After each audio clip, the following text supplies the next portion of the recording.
Welcome to the CBS Radio Mystery Theater Archives, the only YouTube channel which has the original classic episodes of the CBS Radio Mystery Theater in order with no ads. Thank you for listening, and now, enjoy the show.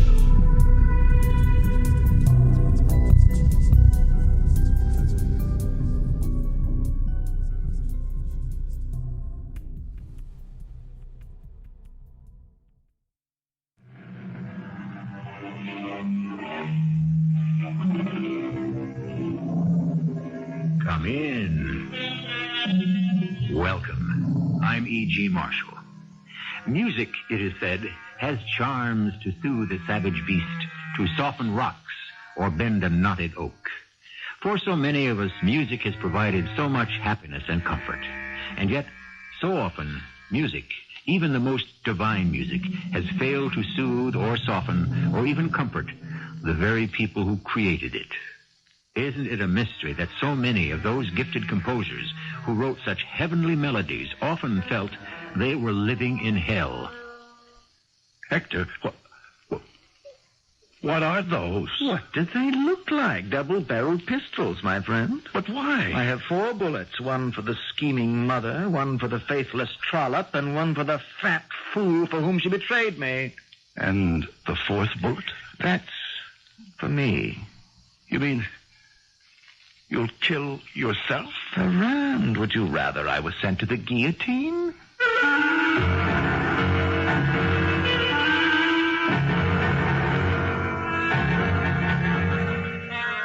Our mystery drama, The 4th Bullet, was written especially for the Mystery Theater by Sam Dann and stars Russell Horton and Bernie Grant. I'll be back shortly with Act 1. Ask any successful person, what is the secret of your success? And the answer will usually be timing. Timing makes all the difference between failure and success. What was the wrong move yesterday may be exactly the right move for today. And so, the wise time their actions with one eye on the calendar and the other eye on the clock. But of course, the most important timing of all is beyond our power. Regardless of how talented or brilliant we happen to be, there's one thing none of us has the power to decide, and that is when we shall be born. And so often, that makes all the difference in the world.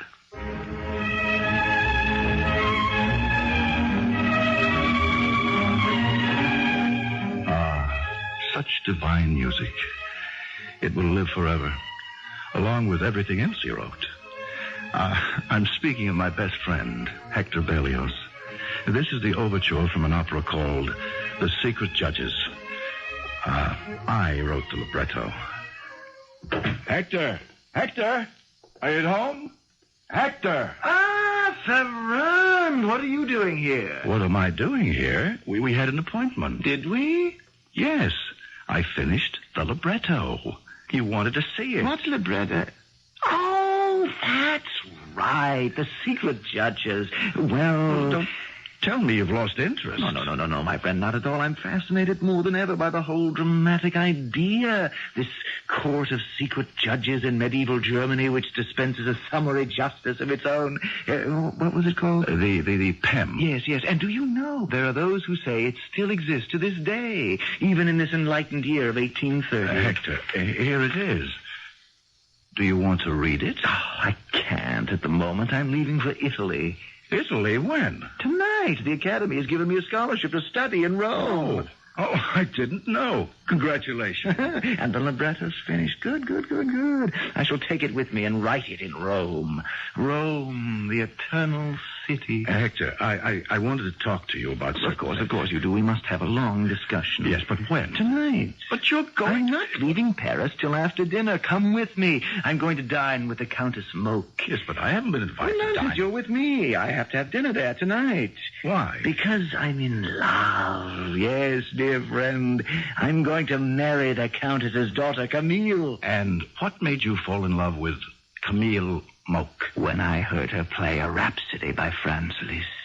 So the sense of what you're saying, then, is that you fell out of love with one and in love with the other. Exactly. exactly, my friend. But how do you know you're not in love with the music? Oh, Ferrand, look at the divine face of Camille Moke and tell me that.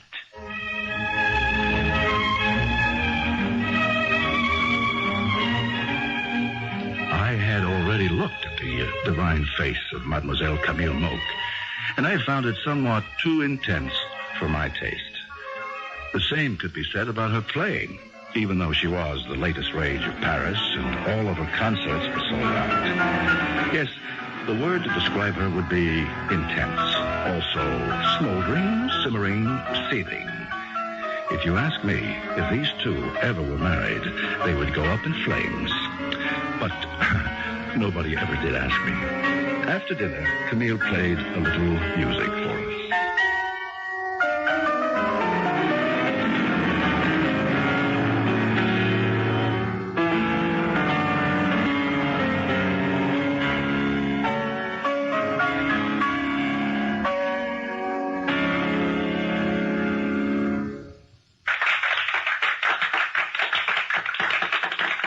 Magnificent, superb. Isn't she marvelous, Ferrand? I congratulate you, Mademoiselle Camille. My adorable Camille, our lives shall be spent with music. Ah, my beloved Hector, you shall write the notes, and I shall make them come alive. My angel, my adored one. Oh, my precious. My love. These exchanges continued despite the fact that they were not alone in the room. Oh, I didn't count. To Hector, I was more or less like another piece of furniture. But among others, there were the Countess Moke and a thin gentleman called Ignaz Pleyel. Monsieur Pleyel seemed quite upset, and obviously the Countess wasn't giving him very much comfort. Are they not the most adorable looking couple? Oh, Don't you think he is the most handsome gentleman in Paris, Monsieur Pleyel? He has the most magnificent brow. Truly, a creative artist's forehead. That, of course, he leaves for Italy tonight. Did you know that? He will be away for a year. Who knows what can happen, especially when a girl is young and impetuous. Ah, look at her, monsieur. She is a flower that must be constantly nourished by love. Have you the heart to leave her to languish on the vine?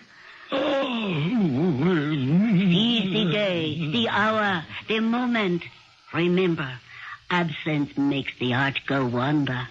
Direct that searching heart toward yourself.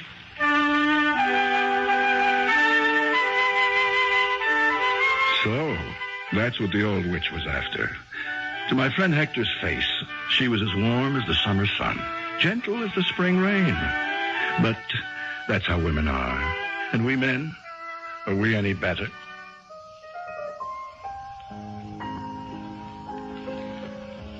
How brilliantly she plays, Countess. My dear Hector, this is your inspiration at work. It is your noble spirit that moves her. How can I leave her? But you must. Fame, fortune, glory await you in Italy. Perhaps I shall not go. Oh, go. And return as one of the immortals. Already they speak of you in the same tone, reserved for Mozart, Beethoven, even Bach. But Bach didn't write operas. Which is why you shall surpass him in greatness one day. Ah, how proud I shall be to call you my son. And so when the evening drew to its reluctant conclusion, there were tearful, almost heart-rending farewells. Camille swore that she would be faithful to Hector forever. And 3 weeks later, she announced her engagement to Pleyel. Somehow, I felt I'd better be there when Hector received the news. So I decided to go to Rome immediately and tell him myself. What? It's Ferrand. Hello, Hector. What good wind blew you to Rome? Come in, come in. I'm so happy to see you. I'm not even one bit disappointed. Disappointed? Oh, that you're not the post. I've been waiting all these days, all these weeks for a letter. Oh? Any special letter? Special? It's the only one in the world. From my darling Camille. I see. Why is my beloved Camille so cruel to me? Why doesn't she write? Well, the fact is, perhaps it's because she no longer has anything to write about. Well, how can that be? Now that your engagement is broken... Well, even if our engagement is broken, how could that affect the plans for our... What did you say? Did you say our engagement is broken? Hector, believe me, it's for the best. She broke our engagement? Her mother wanted someone like Pleyel. Someone who was harmless and could be handled. I want to be alone. So they used you to make him jealous, to force his hand. I must be by myself. Oh, Hector, if there's anything I can do... There is. Walk out that door. I was frightened. I had expected fireworks, but I wasn't prepared for a quiet, subdued Hector Berlioz. What would he do? But there was no help for it. I went outside. I remained near the house to watch, to wait. What are you doing here? Hector. You're spying on me. Oh, I'm worried. About what? About the engagement. I was afraid you might do something violent to yourself. Where are you going? I must perform a few errands. Come dine with me this evening. Oh, why don't I come with you now? It would be best if you were not involved in this particular aspect of my activity. Till dinner, then? But, if you try to follow me, I shall never speak to you again. More fruit? No, thank you. I've had enough of everything. Except an explanation. Hector Berlioz, what are you up to? Permit me to open this wooden box. This may explain. What are those? Well, what do they look like? Pistols. 2 double-barreled pistols. That's because 4 shots are needed. 4 shots? One for the evil genius behind the plan, the mother. The second for the perfidious daughter. The third for Monsieur Pleyel. I've been wounded by these vulgar people. I have every right to restore my honor. But murder, Hector. I'm willing to pay the price. What price? I have 2 double-barreled pistols, 4 shots. 2 for the women, 1 for the man, and the 4th one for me. You're going to kill yourself? Ferrand, would you rather I went to the guillotine? Oh, I would rather you forgot the whole business. My friend, I am a Berlioz. And you intend to walk into the Countess's salon and simply commence this gunfire? Oh, no, it cannot be done simply. They know me, these harpies. They expect me to come back. They fear my vengeance. They'll take precautions. I should never be permitted to set foot in the house as Hector Berlioz. Then the thing's blown up right there. You couldn't even get into the house, which is the only place you could be sure of finding all of them together. I cannot get into the house, I said, as Hector Berlioz, but I can get in as someone else. Who? As the Marchesa di Forli Speranza. Who is the Marchesa di Forli Speranza? You like her? I just made her up. Now, you know what a frightful snob Countess Moke is. She loves to collect all sorts of titles. So, I shall call at one of her soirees. I shall be admitted. I shall be announced. And once inside, I shall produce my 2 double-barreled pistols from where they've been hidden in my voluminous skirts. Oh, that reminds me, voluminous skirts. We need a dressmaker. We need a dressmaker? You haven't been paying attention. I must have a complete wardrobe created for the Marchesa di Forli Speranza. No, not complete. A gown for when I shall call on the Countess Moke, and a traveling costume. A traveling costume? Of course. Are you going to travel? Dressed as a woman? I shall travel as the Marchesa di Forli Speranza. Yeah, but why? Even if you intend to go through... If? You don't have to dress up as a woman until you're about to enter the Countess's house. Hector Berlioz pretending to be the Marchesa di Forli Speranza would never be admitted inside. Therefore, I must become the Marchesa. Oh, but Hector... Not another word. Those who are not with me are against me. Now, where do you stand? I'm with you. Good. It's not the first foolish thing you've ever done, but it may very well be the last.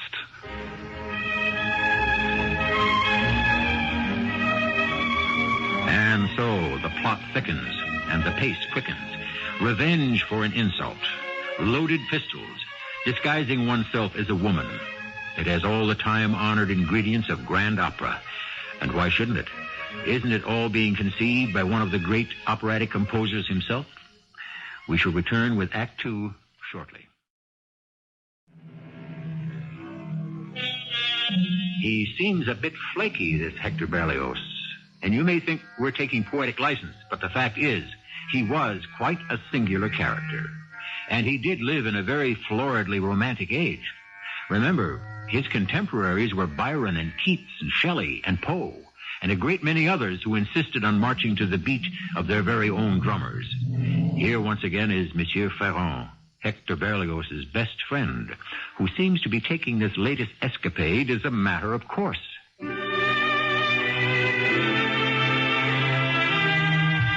Yes, well, he had every intention of disguising himself as a woman and traveling to Paris to kill 3 people and then himself. So you might ask yourself, why didn't I try to stop him? My answer, how could I? My only hope was to humor him and to pray that over the course of what would be quite a long journey, something might come along to distract him. I must become letter perfect as the Marchesa di Forli Speranza. Yes, Hector. Who is she? Think. What sort of woman? What are her tastes? No, Hector, after all, We are creating a character, my good Ferrand. You talk as if this were theater. Well, of course it is. When I present myself to the Major Domo at Countess Moke's establishment as the Marchesa di Forli Speranza, shall I not be playing a part? And unless I believe in the character, as every good actor must, my audience will not believe me. Now, to begin, I must shave closely. Now, then, I shall be posing as a woman of 30. What colors suit my personality?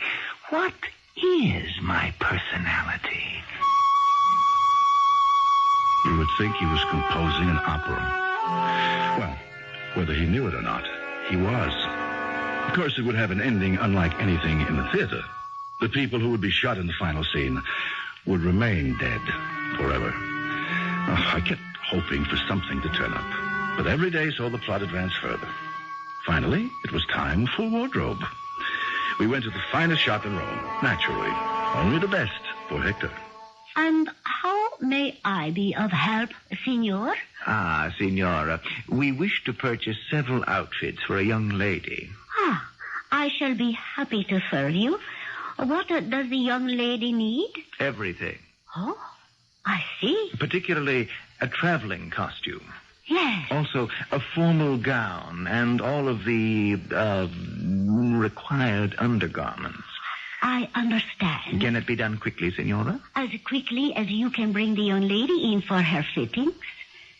Oh, well, that may present us with a difficulty. It's not convenient for the young lady to come here. In that case, perhaps you could supply me with her measurements. Her measurements? Or would that also be inconvenient? No. As a matter of fact, we could do that right away. Do you happen to have them with you? Actually, you might say that I have them on me. Signor? You see, the young lady and myself, by a coincidence, happen to have the same measurements. Exactly the same measurements? You might add an inch or two, or perhaps 3 to certain parts of the basic costume. Oh, yes. I suppose I could. Good. Shall we begin?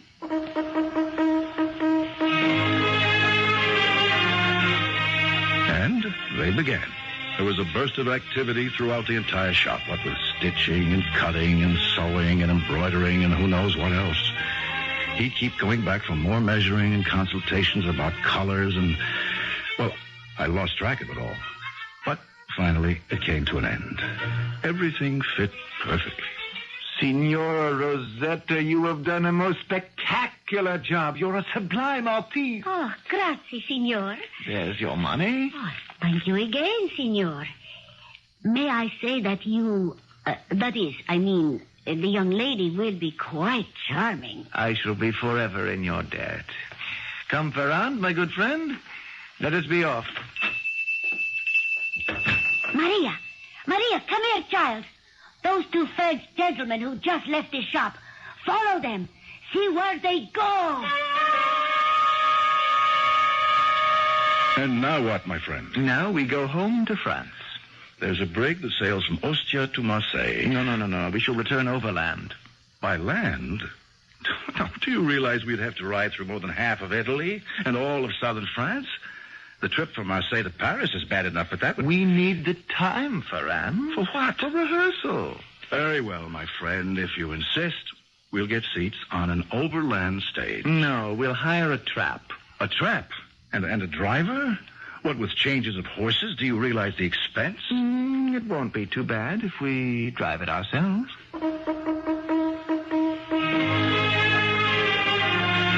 What was the use? He would have his way. We hired a trap. It was small, it was uncomfortable. The roads were narrow and needed repair, deserted for the most part. And we could never make real time because we had to keep stopping to rehearse. Now, let us play the entire scene again. Go ahead. The major domo opens the door. I tell him I am the Marchesa di Forlì Speranza. He bows, he admits me. He passes me along to an usher who conducts me to the reception room. He raps on the floor with his staff and announces my name. Wait. The flaw. What flaw? The fatal flaw in the plan. You can dress like the Marchesa. You can wear your hair like a Marchesa. You can walk like her, smile like her. But once you open your mouth, you, my friend, are undone. Your voice is the voice of Hector Berlioz. Oh, I can disguise my voice. Can you? Can you sound like a woman? Pretend I'm the major domo. Tell me who you are. Very well. I am the Marchesa di Forlì Speranza. Didn't sound too good, did it? No. Was it forced? Yes. Artificial? I'm afraid so. I have to work on it. There's just no way I can do it, is there? No way at all. What am I going to do now? Go back to Rome. Study. Create. But my revenge. Oh, revenge yourself by becoming successful. Show her what she lost when she cast you aside. No one cast Hector Berlioz aside. She made me the laughingstock of Paris. They all did, all three of them. They are going to pay for it with their lives. Yes, but this present plan of yours is obviously unworkable. Wait. Why do you say that? Aside from the voice, it's all perfection, isn't it? Yes, but the voice destroys the illusion. Then there shall be no voice. The Marchesa is unable to speak.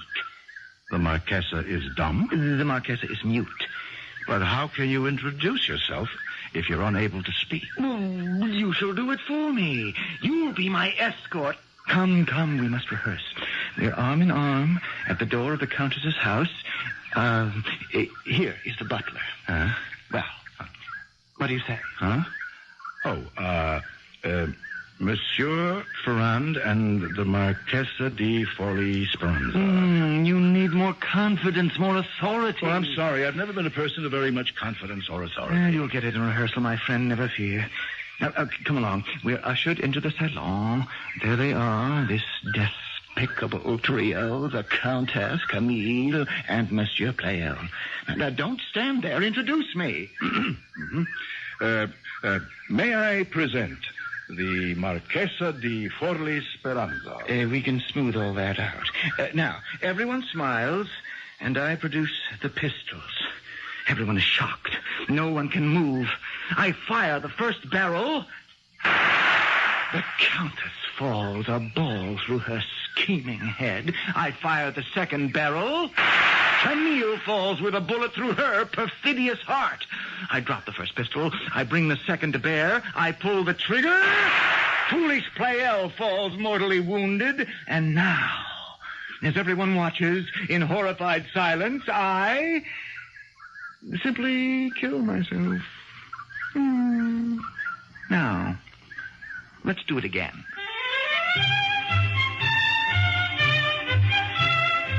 Why did I take all this from Hector Berlioz? He was a genius, and he had a hard life. He was born at the wrong time. He was too classical for the romantics and too romantic for the classicists. In addition, he had a new way of perceiving music. Innovators in art always have a difficult time of it. Of course, I was having a difficult trip. My back was killing me. Wake up, Ferrand. Wake up. Oh, no. Oh, Hector, why did you do that? If I was lucky enough to doze off, why couldn't you just let me sleep? Time to rehearse. Oh, no, not again. We'll stop here. Whoa. Whoa, I said. Oh, these nags are as hard to conduct as the musicians at the Paris Opera. Now then, Ferrand, let us begin. Hector, look back there. What is it? All I can see is a cloud of dust, but seems to be coming this way very quickly. Well, obviously, people are coming, but that's no affair of ours. I just hope that we're no affair of theirs. Hector, look, they have guns. Perhaps they're soldiers. But they're not wearing uniforms. What do you suppose that means? If they're not in the military, and they're armed, and they're riding so fast, it means only one thing. They must be bandits. Let me take those reins. Get up! Hand me the whip, Hector. Yes. Why must we run? I have my 2 double-barreled pistols. Are you mad? Uncap those weapons and hide them under the seat. Quickly. I am a Berlioz. I shall never refuse a fight. Hector, listen to me. I learned all about bandits in Sardinia. If you look as if you mean to defend yourself, you'll be shot down at once. So then why are we running from them? They're gaining on us. Why not get it over with? They like the excitement of a good chase. Ferrand, are you sure they won't shoot us anyhow? Hector, in this world, how can one be sure of anything? You can be sure, at least, of this. There's going to be a third act to our story. Hector Berlioz is headed for Paris, where he intends to take drastic and fatal revenge on 3 people who have made him appear ridiculous. That is, he will if he can ever get there. Act 3 will be upon us shortly.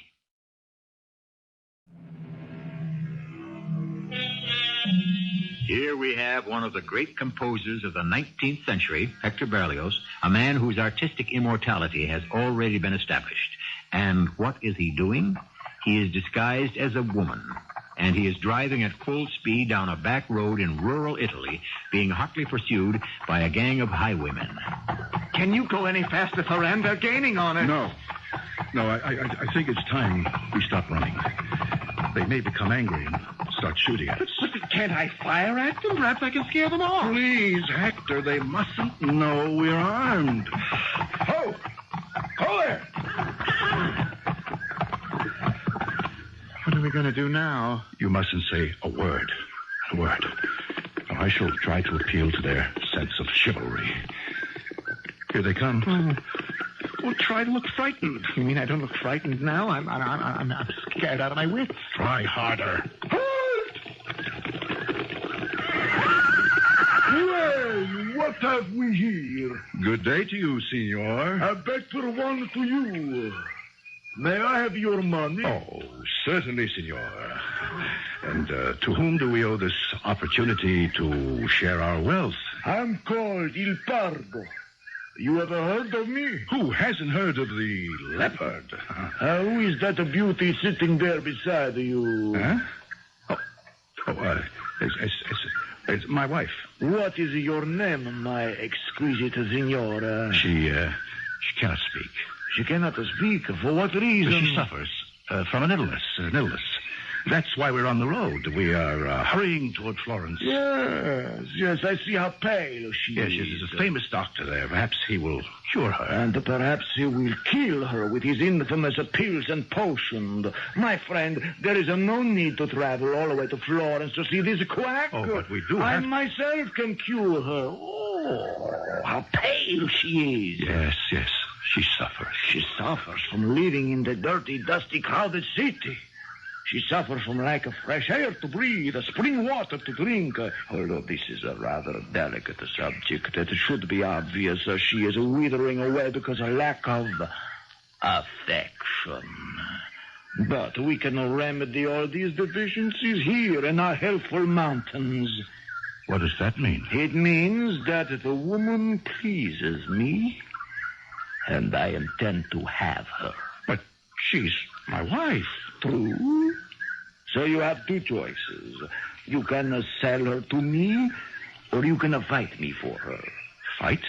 But you wouldn't want her. Why not? Oh, because, well, she may not be everything you think she is. She is everything and more. I will have this woman. Come down, my magnificent blossom. Let me sweep you into my saddle. We shall ride to paradise together. But you wish to be paid? Very well. I shall let you keep your money, your baggage, your horses. Fair enough? More than fair. And now, beloved, come to me. Soldiers, run! Dogs! They sniffed me out. Another time of my angel. We shall meet again.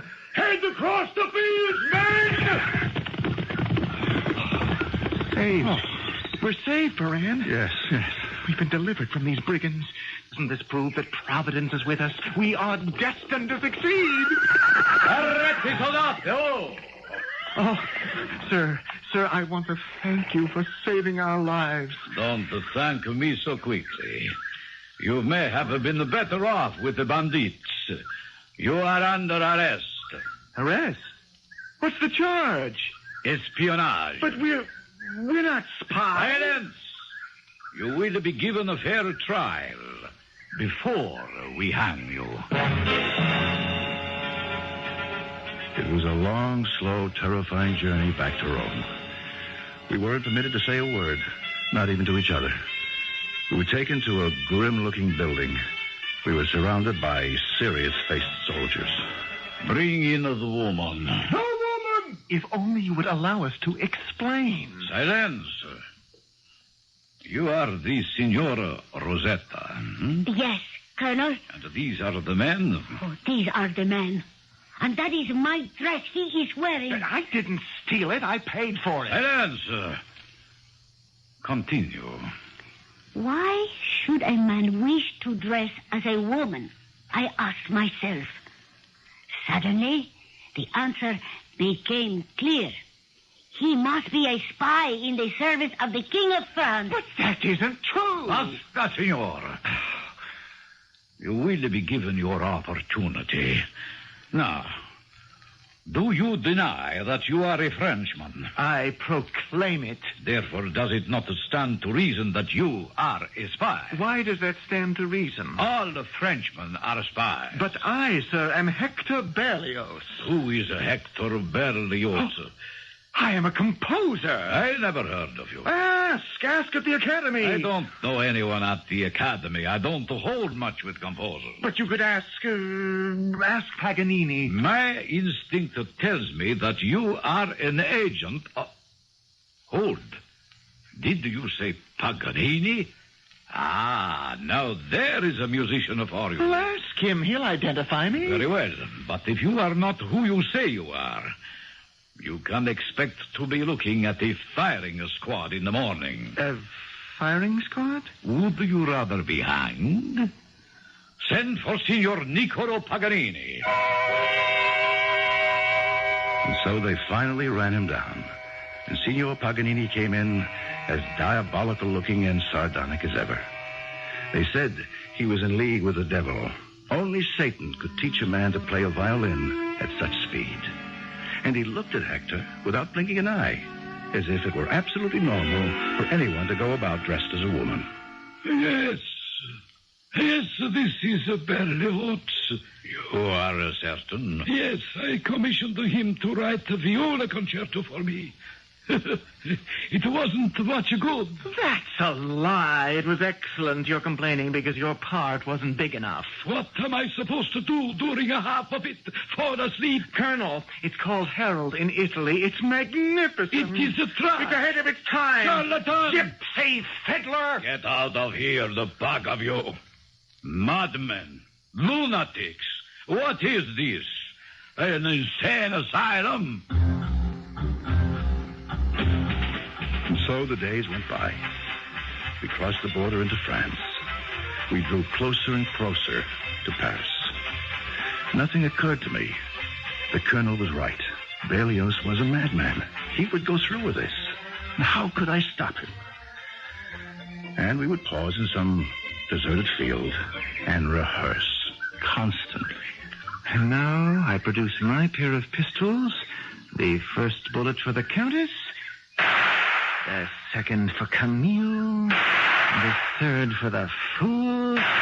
And the fourth for me. Very good. Let us ride on, my friend. Hector, I was hoping... For what? For a return of reason. Are you saying I've lost my reason? Well, I thought this long ride might have made you reconsider. Never. I'm resolved, Ferrand. There's a slogan in the Berlioz family. The stain of an insult can only be washed away by blood. But then, what washes away the stain of the blood itself? I am not concerned with that. Why didn't I report him to the police? What can I say? I was completely under his spell. I knew him as the greatest genius of his time. I prayed with all my heart that something at the last second would turn up to avert this tragedy. But we arrived in Paris, and we went to the house of the Countess Moke, and we were admitted as Monsieur Ferrand and the Marchesa di Forli Speranza. She's always at the piano, the minx. Hector. Quiet. Soon she'll be finished. Then her mother and that oaf will join her. And then you will present me. Hector, for the last time, please. My mind is made up even more strongly than ever. You hear? She finishes. Confound her. She does play well.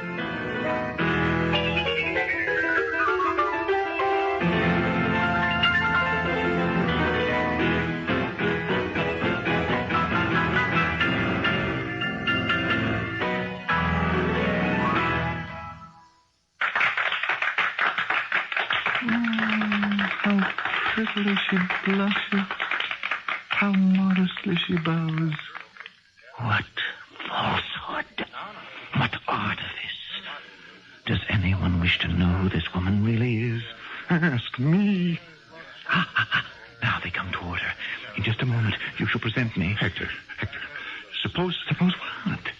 something goes wrong. What can go wrong? A pistol can always misfire. No, not these. I've carefully measured out the charges to the final grains of powder. I have the finest, the most expensive percussion caps. Yes, but still... Even more important, I am perfectly rehearsed. I raise the first pistol, 2 shots the women. I raise the second, 1 shot the man. The 4th shot for me. I've done it over and over 100 times. No, you haven't. You haven't even done it once. Are you mad? How many times have I fired? You've only fired 3 shots. Never, not even once, have you fired the 4th. Oh. Well, that's because... Yes? Because? Well, hang it all, I can only kill myself once. How do you know you can even kill yourself at all? Well, because... To kill the 3 would be a source of immense gratification. True? Oh, how true. But to kill yourself afterward, You don't know yet if you can really hold the muzzle of that pistol to your temple. You don't know if you can pull the trigger and allow the trigger to blow your brains out. Please, Ferrand, you needn't be so indelicate. Shall you be able to say farewell to life, to art? Shall you murder not only the four of you, but also the great works that are still in your head, waiting to be released? The operas, the symphonies, the fantasies, all the brilliant music of Berlioz. Shall most of it die unborn? Now, Ferrand, you must not try to weaken my resolve. But how strong is it? Can you turn that pistol on yourself? Have you ever rehearsed? Do not try to swerve me from my purpose. Die or don't die. Hector, I wash my hands of it. I am leaving. Farewell, Hector. Goodbye forever. Wait, Ferrand, wait! For what? Looking at her, getting up from the piano with that simpering smile? This is your queen of beauty? Your angel of delight? What can I do? I love her still. After what she said. Remember what she said last time we were in this house? My darling Hector, she said, you shall write the notes, and I shall make them come alive. She said that? She will breathe life into my divine music? Why, that fumble finger... Why not tell her yourself? Here they come now. Mama, daughter, and the fool. Ah, Monsieur Ferron, do please introduce us to the lovely Marquesa. All Paris is talking about her. I can introduce myself. That voice. Why, It's a fool named Hector Berlioz who came here to put you out of your misery. But now I say unto you, suffer! Endure a lifetime of agony and stupidity and arrogance. Do you see these pistols? You cannot have the blessed relief from these precious bullets. I give them to your ceiling, your mirrors, your windows. you are a madman. No, madame, I was a madman, but now my sanity is completely restored.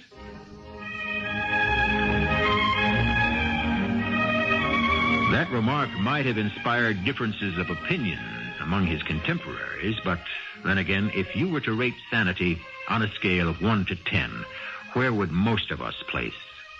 And what did our story prove? Quite possibly that these illustrious people whom we tend to set up on pedestals have feet of clay, just like the rest of us. However, my feet, even if of clay, shall bring me back here shortly.